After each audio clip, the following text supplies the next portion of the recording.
Defending champion Argentina versus euro champion স্পেনের আজকের যে বিশ্বকাপ ফাইনাল ম্যাচটি সেটি উপভোগ করতে কিন্তু শরীয়তপুরের দর্শকরা মুখে রয়েছে। এই মুহূর্তে অবস্থান করছি শরীয়তপুর সদর উপজেলার যেই হল রুমটি রয়েছে, যেখানে শরীয়তপুর জেলার ছাত্র দলের আয়োজনে আজকের খেলাটি উপভোগ করতে এসেছেন এখানকার ফুটবল। পিছনের চিত্র যদি দেখানোর চেষ্টা করি, এখানে কিন্তু শত শত দর্শকরা আজকের খেলাটি উপভোগ করার জন্য এসেছে এবং আমরা দেখতে পাচ্ছি তারা যেই জায়গাটিতে রয়েছে সেখানে কিন্তু ডিফেন্ডিং চ্যাম্পিয়ন যে আর্জেন্টিনার সমর্থকরা রয়েছেন এবং তারা কিন্তু মেসির যে একটি ভক্ত সেটি কিন্তু তারা জানান দিচ্ছে। আমরা দেখতে পাচ্ছি শরীয়তপুর 1 আসনের সংসদ সদস্য সাইদ আহমেদ আসলাম, তিনি কিন্তু আজকের যে খেলাটি সেটি উপভোগ করছেন। আমরা এদিকে পিছনে যদি দেখানোর চেষ্টা করি, কানায় কানায় পূর্ণতা পেয়েছে কিন্তু এই হল রুমটি, যেহেতু শরীয়তপুরে বৈরী আবহাওয়া চলছে সে কারণেই কিন্তু এই হল রুমে সেই খেলাটি দেখানোর যে চেষ্টা সেটি করেছে শরীয়তপুর জেলা ছাত্রদল। আমরা একটু কথা বলার চেষ্টা করব শরীয়তপুর 1 আসনের সংসদ সদস্য সাইদ আহমেদ আসলামের সাথে। আসলে আজকের যে ফাইনাল ম্যাচটি সেটি নিয়ে আপনার অনুভূতি কি, কেমন লাগছে আজকে? আমি খুবই আনন্দ উপভোগ করছি যে আজকের এই অনুষ্ঠানকে আমি বিশেষ করে জনাব তারেক রহমান আমাদের যে প্রধানমন্ত্রী, তার যে ক্রীড়ামোদী এবং আমাদেরকে যে ক্রীড়ামোদীর দিকে সবাইকে আকৃষ্ট করছে, তারই এটা একটা লক্ষণ।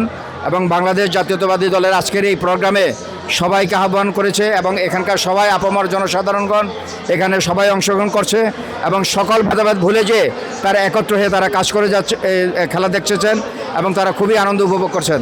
আমি সত্যি আনন্দিত যে তাদের মাঝে থেকে আমি আজকের এই ফাইনাল খেলাটা উপভোগ করছি।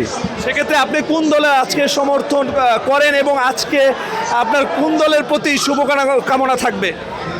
আমি আসলে সত্যিকার অর্থে আমি নিজে ব্রাজিলের সাপোর্টার, কিন্তু যেহেতু ব্রাজিল উঠতে পারিনি, তো আমি যেহেতু এটা এই দক্ষিণ আমেরিকা একটা জায়গা, তো আমি অবশ্যই আমি আর্জেন্টিনা শুভকামনা করি যে আর্জেন্টিনা জয়লাভ করুক। জি, ধন্যবাদ আপনাকে। আমরা শুনছিলাম যে তিনি কিন্তু একজন ব্রাজিলের সমর্থক হয়ে আজকের জন্য তিনি আর্জেন্টিনার সমর্থন করছে। তবে আমরা দেখতে পেয়েছি এখানে যারা দর্শক উপস্থিত রয়েছেন তাদের অধিকাংশই যারা কিনা আর্জেন্টিনা করেন না, তারা কিন্তু অধিকাংশই স্পেনের উপরে ভর করেছেন, এমনটাই কিন্তু অভিযোগ করে জানিয়েছেন এখানকার যারা আর্জেন্টিনার সমর্থকরা রয়েছেন তারা। এবং এই জায়গাটিতে খেলা দেখার জন্য কিন্তু এই রাত্রি বেলায় ছোট থেকে শুরু করে যারা বৃদ্ধরা রয়েছেন তারাও এখানে উপস্থিত রয়েছেন। আমরা একটু ছোট্ট দর্শকের সাথে কথা বলার চেষ্টা করব। আসলে আজকে খেলাটি দেখতে এসে আপনার কাছে কেমন লাগছে? অনেক ভালো। কোন দলের সমর্থন করেন আপনি? আর্জেন্টিনা। আর্জেন্টিনার কি আজকে জয় হবে কিনা? হ্যাঁ। মেসি কি গোল দিবে কিনা? হ্যাঁ। আমরা আরেকজনের সাথে একটু কথা বলার চেষ্টা করব, একজন নারী দর্শকের সাথে। আসলে আজকে যে খেলাটি হতে যাচ্ছে সেই খেলায় আপনি কোন দলের সমর্থন করছেন? আর্জেন্টিনা। আর্জেন্টিনা। সেক্ষেত্রে আর্জেন্টিনাকে আজকে জয়লাভ করতে পারবে কিনা? সম্ভাবনা আছে জয়যুক্ত হওয়ার।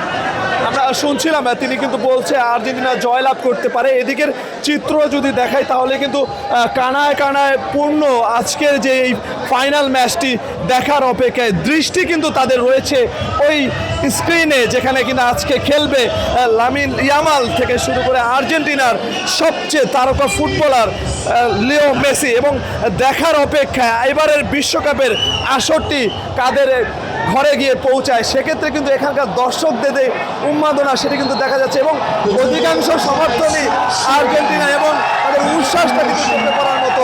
তবে দেখার বিষয় এবারের যে খেলাটি, এই খেলাটিতে কোন দলের ঘরে এবারের শিরোপা পৌঁছায়। তো এই ছিল আমার কাছে শরীয়তপুর থেকে বিশ্বকাপের খেলা নিয়ে দর্শকদের উন্মাদনার সঙ্গে